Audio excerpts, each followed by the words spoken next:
Hola de nuevo. ¿Cómo estás? Espero que tú y los tuyos estén muy bien. Hoy volveremos a viajar, aunque lo haremos sin tener que desplazarnos a ninguna parte, puesto que nuestra aventura de hoy sucede aquí mismo, en la Tierra. Eso sí, hace millones y millones de años. Lo que significa, por tanto, que viajaremos, pero al pasado. Sé que hablar de cosas que sucedieron hace decenas, incluso cientos de millones de años, resulta algo complicado de asimilar, pero se debe a nuestra percepción del tiempo. Para nosotros, 100 años es toda una vida, y razonablemente larga. En cambio, para la Tierra no llega ni a la categoría de pestañeo. Si nos comparamos con el tiempo que lleva la vida en nuestro planeta, el ser humano es solo un recién llegado. Para que te hagas una idea, el 99,9% de las especies que han habitado este mundo ya han desaparecido. Pero, ¿cómo sabemos eso? ¿Por los registros fósiles? Sabes lo que son, ¿verdad? Los habrás visto en documentales o en algún museo. Se trata de restos de organismos que después de morir, en vez de descomponerse como ocurre con la materia orgánica, sufrieron una transformación pasando a ser una roca. Como sabes, la apasionante ciencia que los estudia se llama paleontología.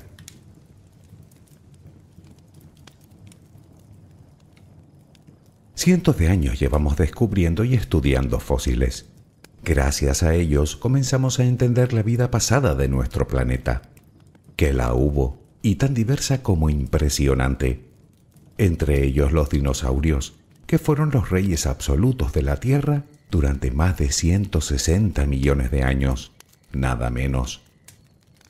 Piensa que nuestra especie lleva sobre la Tierra como mucho unos 300.000 años.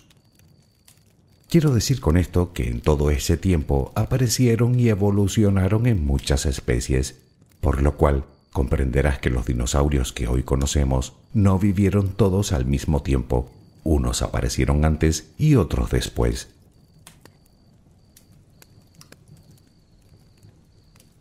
Lo cierto es que la referencia más cercana que tenemos, la mayoría de nosotros, al mundo de los dinosaurios proviene del cine. Lo cual no está nada mal, habida cuenta del interés que suscita. Pero nos vienen muchas preguntas a la cabeza. ¿Eran así? ¿Con ese aspecto? ¿Con esos colores? ¿Con esos tamaños? ¿Y cómo es que sabemos esas cosas? ¿Realmente se extinguieron todos? Y ya que los nombramos, ¿cómo se crean los fósiles? Y por cierto, ¿qué significa la palabra dinosaurio? Creo que el viaje de hoy promete. Si me dejas acompañarte mientras te duermes, hablaremos de todo ello. Relajemos primero cuerpo y mente.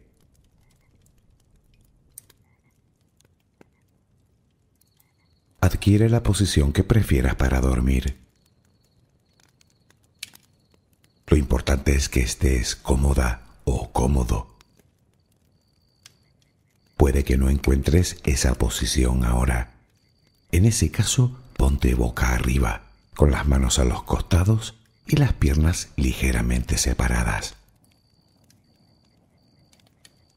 Relaja los párpados. Intenta que no haya tensión en ellos. Primero realizaremos 2 o 3 respiraciones profundas, tomando el aire por la nariz y soltándolo por la boca. Hincha los pulmones y vacíalos. Inspira y suéltalo.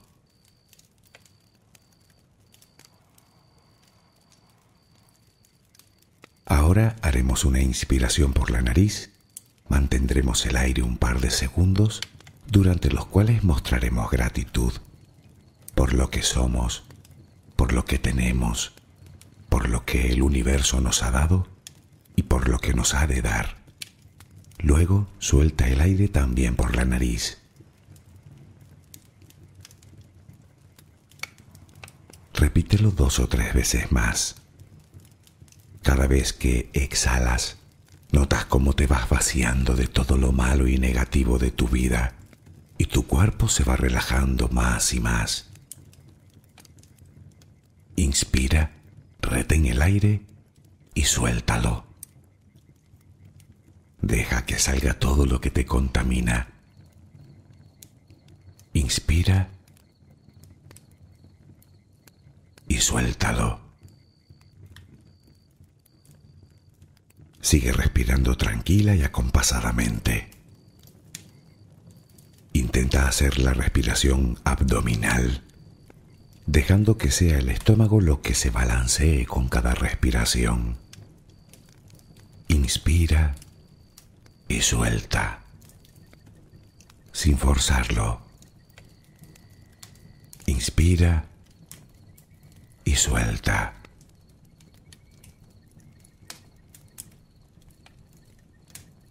Ahora piensa en tus pies, apoyados sobre la cama. Notas cómo se van relajando cada vez más. El pie derecho, el pie izquierdo. Ambos quedan totalmente relajados. Centra tu atención en las piernas, desde los tobillos hasta los muslos. Siente cómo todos los músculos se van relajando.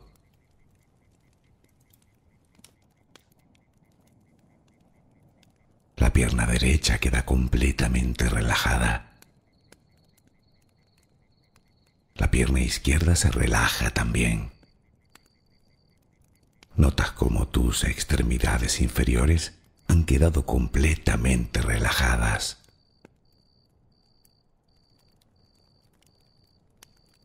Toma conciencia de tu cadera. Nota cómo se va relajando también. Se relajan los glúteos. Notas el peso de toda la zona.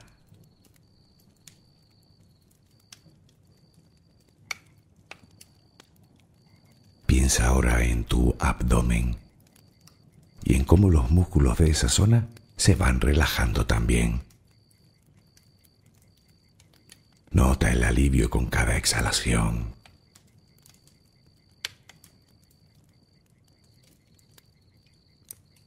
Piensa ahora en tu pecho. Nota cómo se relaja lentamente. Cada vez más.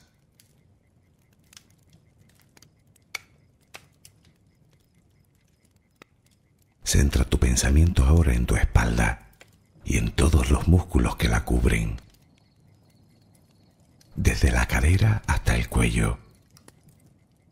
Sientes como poco a poco se van relajando.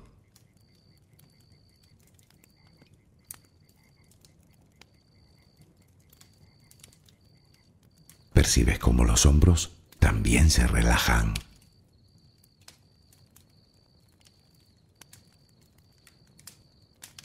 Tu brazo y antebrazo derecho, tu mano derecha, los dedos de esa mano. Nota el peso en su conjunto.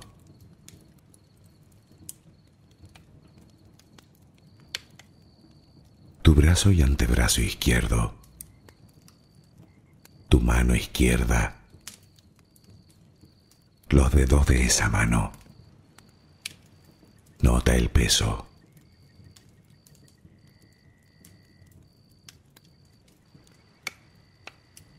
Dirige ahora tu atención al cuello. Piensa en él. Siente como todos los músculos se van relajando.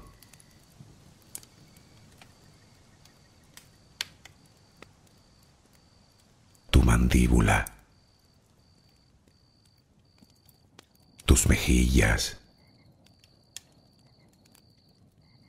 tus párpados, tu frente.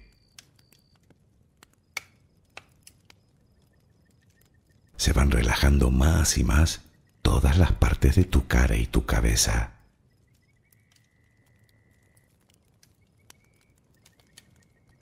A cada instante sientes como tu cuerpo se va relajando más y más.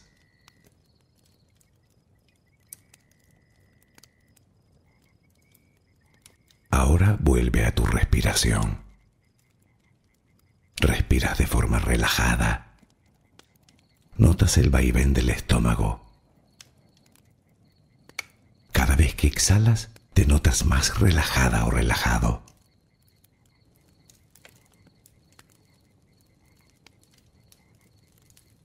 Ahora frente a ti aparece una luz. Mírala. Está ahí. Es como si viniera de todos lados. Es una luz muy bella y tranquilizadora. Ella quiere llegar hasta ti y tú la dejas, porque sabes que esa luz es amor.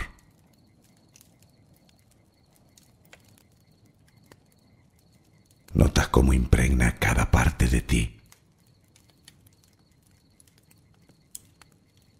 Notas cómo atraviesa tu piel y comienza a llenarte por dentro. Sientes cómo te va llenando de paz, cómo te va llenando de tranquilidad, cómo te va llenando de amor.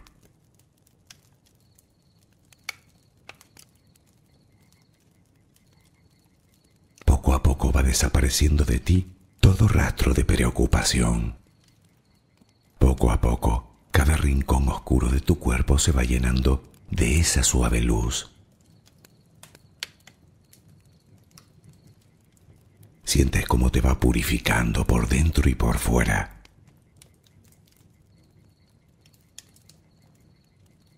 Tomas conciencia de que todo lo que hay en tu interior es serenidad y que ahora mismo no hay nada que temer, porque nada hay que pueda perturbarte. Tal es el poder de esa luz.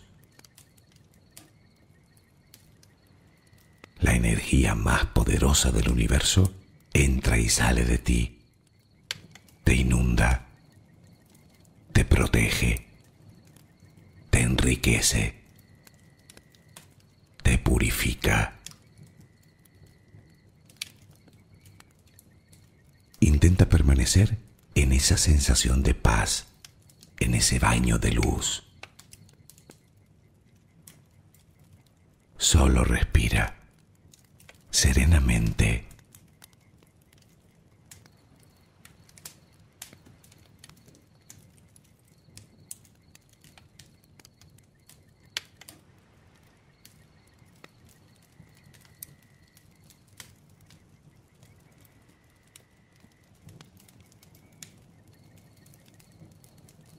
Los fósiles de dinosaurios son conocidos desde la antigüedad, incluso siglos antes de nuestra era, y según los expertos, podrían haber inspirado, entre otras cosas, parte de la mitología grecorromana, o la existencia de los dragones en China, y quién sabe cuántas historias más de dioses y titanes.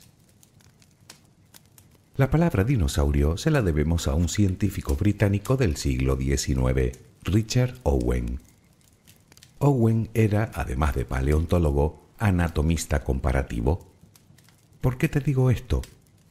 Verás, cuando encuentras un hueso fosilizado de un animal que vivió hace 150 millones de años, no puedes evitar compararlo con las distintas especies que aún subsisten para poder entender mejor el camino de la evolución. El problema de Owen era que no lograba encontrar apenas similitudes entre los fósiles que estudiaba y las especies actuales. Aunque una cosa parecía tener claro: esos animales, cuyos restos fósiles tenía delante, parecían tener aspecto de grandes lagartos. Y desde luego debían ser lagartos terribles. Bueno, pues eso es lo que significa dinosaurio: lagarto terrible.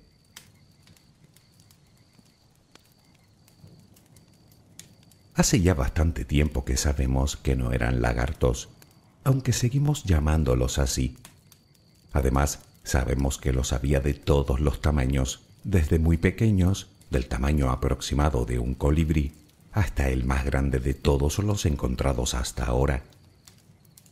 Imagina un animal de cerca de 70 toneladas y casi 40 metros de largo. Claro que gran parte del animal era cuello y cola. Fue encontrado en la Patagonia y el nombre yo diría que le viene al pelo: Patagotitan majorus. La verdad es que resulta muy difícil de creer, pero cuando encuentras un fémur de casi 2,5 metros, como mínimo te preguntas cómo tenía que haber sido su dueño. Y sabes que según afirman algunos científicos, aún podría quedar alguno incluso mayor por descubrir.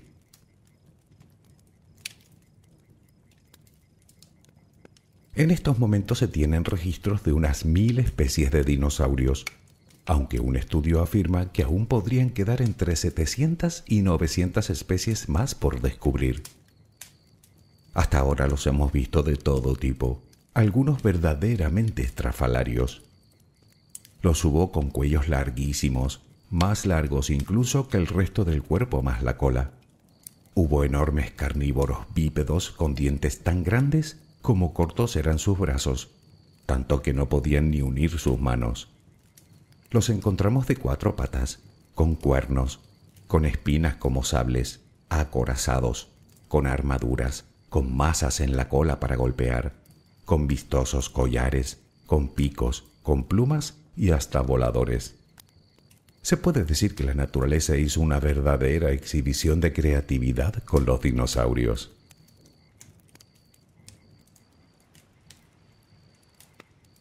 Si te preguntas a qué se debe tanto despliegue de singularidades, te diré que se sabe muy poco con certeza.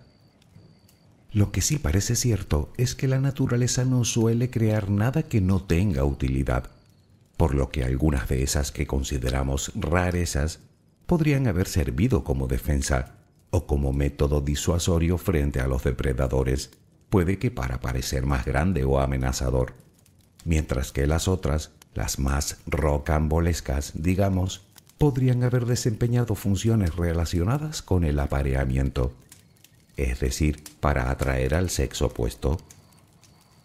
Es algo que hoy podemos observar en infinidad de especies como en las aves. Aunque estas no son las únicas que se exhiben ante el sexo opuesto, también lo hacen otras especies. Y si no es por eso, ¿qué sentido tiene la enorme cornamenta de un alce, o la melena de un león, o los largos colmillos de las morsas? De ahí que los científicos crean que algunos debían tener una piel colorida, bien para mimetizarse con el medio o bien para atraer el sexo opuesto. Pero no tenemos ni idea del color que tenían, si es que lo tenían. Sí conocemos los rasgos de su piel escamosa, porque existen registros fósiles que lo confirman, pero las tonalidades que ves tanto en documentales como en el cine se debe más a una suposición, con base a comparaciones con distintas especies actuales. Y ya que lo mencionamos, otra cosa que el cine tiende a magnificar es su inteligencia, que la verdad es que los pintan más listos que el diablo. ¿Pero lo eran? Bueno, lo que hacen los científicos es comparar el tamaño del cerebro con el tamaño del propio animal. Y a tenor de esto, no parece que fueran especialmente inteligentes, o al menos más que los animales actuales.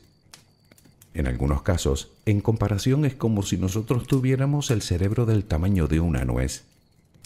Calcula.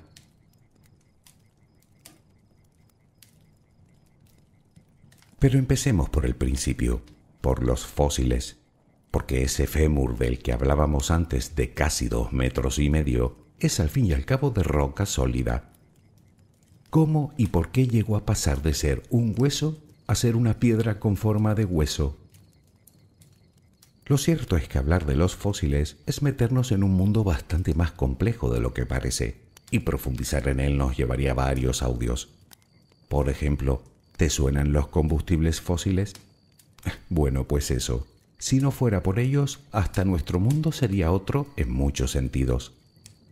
Aunque obviamente no vamos a hablar hoy del carbón o del petróleo, sino que nos vamos a centrar en esos que nos resultan más familiares, dientes, caparazones, conchas, huesos, etc. A estos se les llama fósiles corporales, aunque también existen los icnofósiles o fósiles traza, que no son partes del cuerpo del organismo en sí mismo, sino otras evidencias de su existencia, como huellas o pisadas, o incluso excrementos, llamados coprolitos, que ayudan a los científicos a estudiar cuál era su dieta.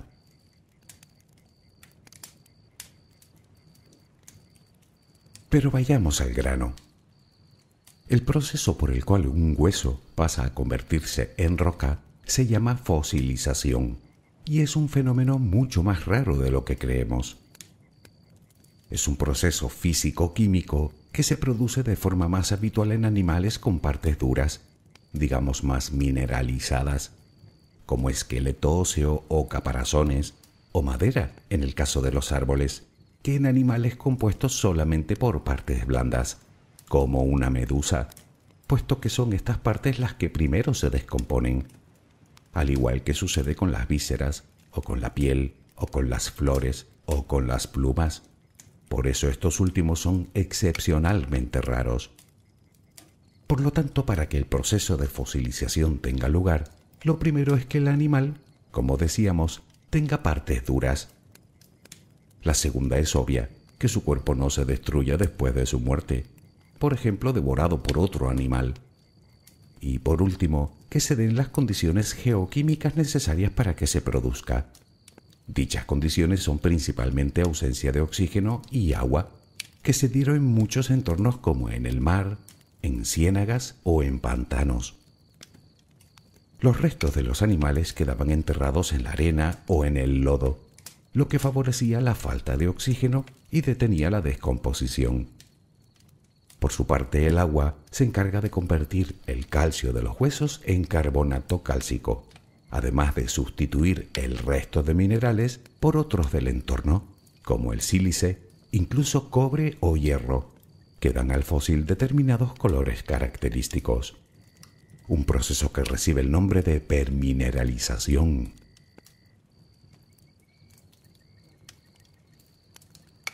Ese es el motivo por el cual la inmensa mayoría de los fósiles se encuentran en roca sedimentaria. Un ejemplo lo tenemos en la roca caliza que los egipcios usaron para construir sus pirámides, compuesta en su totalidad por miles de millones de caparazones compactados de diminutos seres que vivieron en antiguos mares. Si te preguntas cuánto dura el proceso, te diré que menos de lo que creíamos. Hasta hace bien poco, los científicos pensaban que un fósil tardaba unos 10 u 11.000 años en crearse. Por eso llamaban fósiles a los restos que tenían más de esa edad, y a los que no sobrepasaban ese límite, subfósiles. Sin embargo, la cosa ha cambiado. Dependiendo de las condiciones, se han podido apreciar los primeros indicios de fosilización en tan solo unas pocas semanas, por lo que el proceso, en el mejor de los casos, podría ser muchísimo más rápido.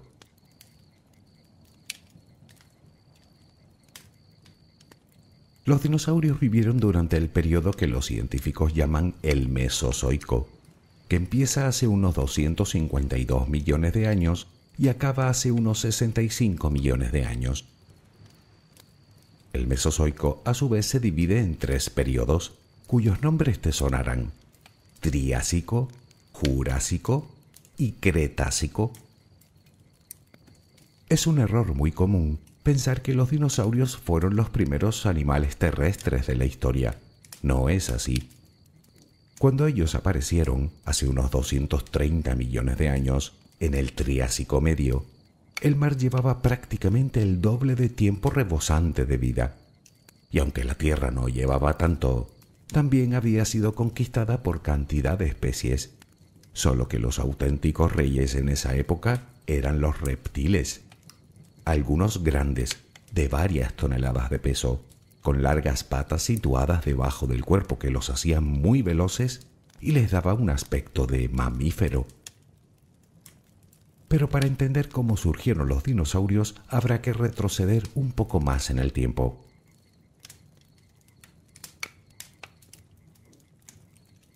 Alrededor de 20 millones de años antes de la aparición de los dinosaurios, toda la masa terrestre del planeta estaba unida en un supercontinente llamado Pangea, lo que daba lugar a un único mar, Pantalasa. En esa época tuvo lugar un evento de extinción masiva conocido como la extinción del Pérmico-Triásico, o la Gran Mortandad, como se le llama también, producida por nada menos que 200.000 años de actividad volcánica ininterrumpida en lo que hoy es Siberia. Se le llama así porque ocurrió hace precisamente unos 252 millones de años, momento que pone fin al período pérmico y comienza el Triásico. Se cree que el aumento de gases nocivos en la atmósfera, como el metano y el dióxido de carbono, propició la desaparición del 95% de la vida en nuestro planeta, cortando de raíz numerosas ramas evolutivas.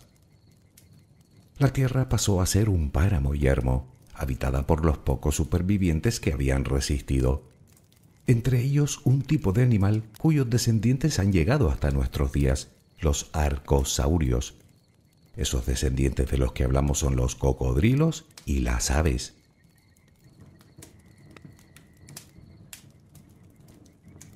Hace unos 250 millones de años vivió lo que se considera el antepasado común de los dinosaurios, un arcosaurio carnívoro al que se le llama Teleocrater radinus.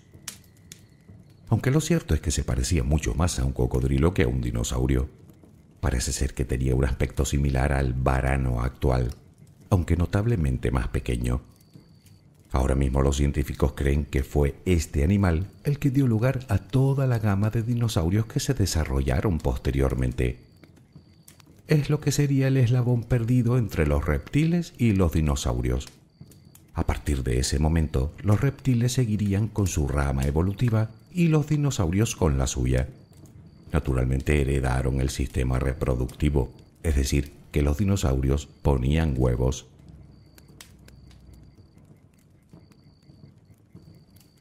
A finales del periodo Triásico evolucionaron los llamados terópodos.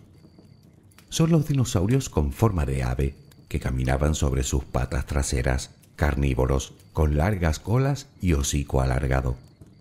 Claro que los primeros tenían el tamaño de un pollo y eran omnívoros, es decir, que comían casi cualquier cosa. Luego fueron aumentando de tamaño hasta llegar a los 3 metros de largo y 1 de alto, convirtiéndose exclusivamente en carnívoros. Se cree que en esta época eran cazadores además de carroñeros, debido sobre todo a su tamaño y a su complexión, ya que estos no eran especialmente fuertes, tal y como llegarían a serlo más tarde. Sin embargo, ocurrió algo más en este periodo, a finales del Triásico. Hace poco más de 200 millones de años aparecen los primeros mamíferos, nuestros antepasados, que también evolucionaron de los reptiles, aunque de forma diferente.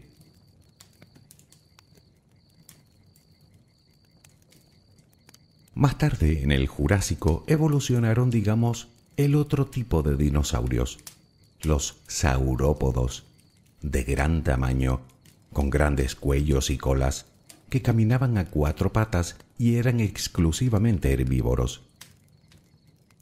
Pero no sería hasta el Cretácico cuando los dinosaurios llegarían a su época de esplendor en tamaño y complejidad. El periodo Cretácico se extendió durante 80 millones de años y terminó con la abrupta extinción hace unos 65 millones de años. Durante todo ese tiempo aparecieron casi todos los dinosaurios que conoces, como el Tiranosaurio Rex, o el Triceratops, o el Velociraptor, que por cierto estaba cubierto de plumas. Sí, la película Parque Jurásico debía haberse llamado Parque Cretácico, aunque se entiende que como título de una película probablemente suene mejor de la primera forma que de la segunda. Por cierto, los primeros primates también aparecieron en el Cretácico.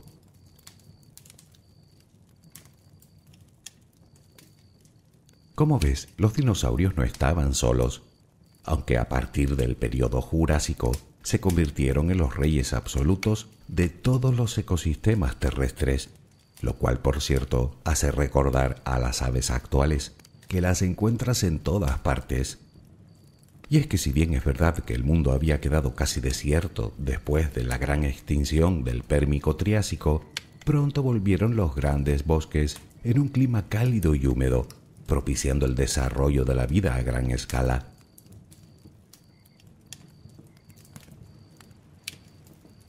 Claro que la pregunta obvia es por qué llegaron a ser animales tan descomunales. Si antes hablábamos del herbívoro más grande jamás encontrado, el Patacotitan majorus, en cuanto a los carnívoros, el que ostenta el primer puesto no era el T-Rex, sino el espinosaurio, de hasta 18 metros de largo y más de 20 toneladas de peso. Lo cierto es que el mundo no ha vuelto a ver criaturas terrestres de ese tamaño en la Tierra, porque el mar ya es otra historia. Pero seguimos sin saber el porqué del gigantismo. Bueno, como te dije, la certeza es algo que escasea en la paleontología, pero sí se sabe que algunos de esos animales tenían una tasa de crecimiento de hasta 50 veces mayor que la nuestra, es decir, que crecían muy rápidamente.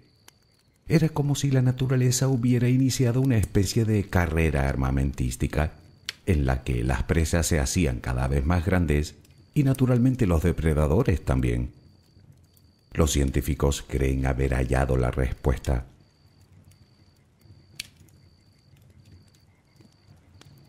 Pongamos de ejemplo a un elefante. En la sabana africana son los amos, los depredadores se apartan a su paso. Sin embargo, tiene dos momentos críticos en su vida, cuando son crías y cuando son demasiado mayores. Bueno, pues parece ser que los grandes saurópodos crecían rápidamente por esa razón. Es más, de ello dependía su vida, ya que entre antes crecieran, antes quedaban a salvo de los depredadores, aunque se calcula que serían muy pocos los que llegarían a la edad adulta.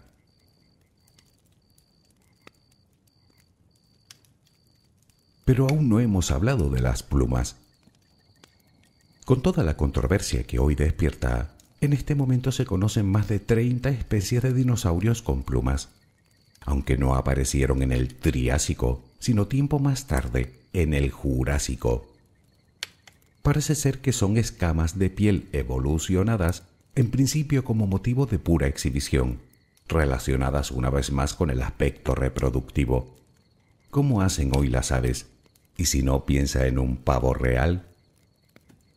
Si la hembra, por ejemplo, elige al macho que más plumas tiene, la selección natural propiciaría que poco a poco, con el fin de asegurarse su progenie, cada vez nacieran con más plumas.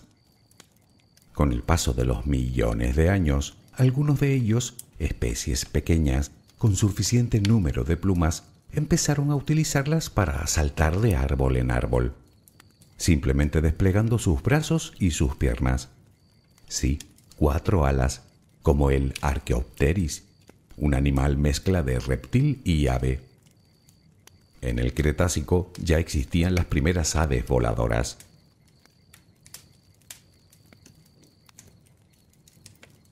Hace unos 252 millones de años se produjo la Gran Mortandad, la extinción de la que hablábamos antes del Pérmico-Triásico, que dejaba vacante un amplio hueco para que los dinosaurios pudieran evolucionar como lo hicieron.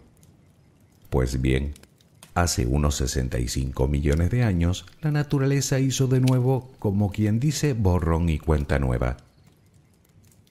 La versión más extendida es que un asteroide de entre 10 y 12 kilómetros colisionó en el Golfo de México. Esto produjo un cráter de 200 kilómetros de diámetro, el cráter de Chicxulub. Imagina una ola de 1.600 metros de alto asolando la costa a la velocidad de un avión a reacción. Gases tóxicos en la atmósfera, el sol cubierto por el polvo y las cenizas, provocando un frío y largo invierno, la vegetación desaparecida. Si no hay vegetación, los primeros en caer son los herbívoros, y naturalmente después los grandes carnívoros que se alimentan de los primeros. Todavía no se sabe cómo pudieron sobrevivir algunas especies a tamaño desastre, pero está claro que algunas lo lograron. Y como te dije antes, no solo evolucionaron, sino que están por todas partes, desde el pingüino hasta el águila real, pasando por la gallina o el avestruz. Y es que en realidad las aves y los dinosaurios comparten un montón de similitudes, no solo las plumas, el esqueleto, los pulmones, la propia reproducción, y hasta se han encontrado piedras dentro de los estómagos de los dinosaurios con fines digestivos, los llamados gastrolitos, tal y como hacen las aves hoy en día. Por lo que ya no hay duda al respecto, las aves son los dinosaurios actuales.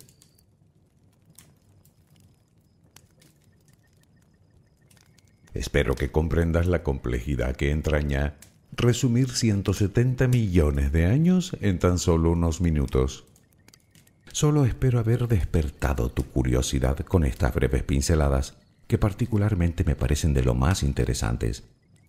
Piénsalo, una extinción masiva permitió la evolución de los dinosaurios y otra los eliminó, posibilitando la llegada de la era de los mamíferos, de nosotros. De no ser por aquel asteroide, quizá hoy no estaríamos aquí. Seguiríamos siendo pequeños animales escondiéndonos bajo tierra y sobre los árboles, y el mundo continuaría siendo dominio de los dinosaurios y las aves. ¿Quién sabe? Se queda uno reflexionando.